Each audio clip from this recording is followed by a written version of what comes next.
ஐயா அவர்கள் என்னிடம் சொன்ன போது எனக்கு ஒரு 25 தொகுப்பு மட்டும் போட்டுக் கொடு, பிறகு நான் பிறகு போட்டுக் கொள்கிறேன் என்று சொன்னார். நான் என்னுடைய செலவில் 100 பிரதியை போட்டு இங்கே சொன்னாங்க. ஐயா மேல் எனக்கு அவ்வளவு பெரிய தெரியும், அதனாலே அதை செய்தேன்.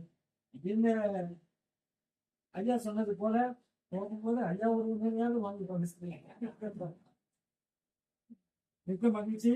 நன்றி உரையாக கோச்சந்திரன் கிட்டத்தட்ட ஒரு 7-8 படங்களுக்கு திரைப்பாடல்கள் எழுதியிருக்கிறார். அது மட்டுமல்ல, தமிழ் ஆசிரியராக பல்லாவரத்திலே எல்லாருக்கும் கொருக்குப்பேட்டையிலே ஒரு பள்ளியிலே தமிழ் ஆசிரியராக பணியாற்றிக் கொண்டிருக்கிறார்.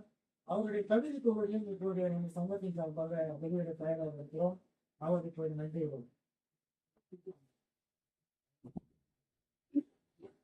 அங்கே அங்கே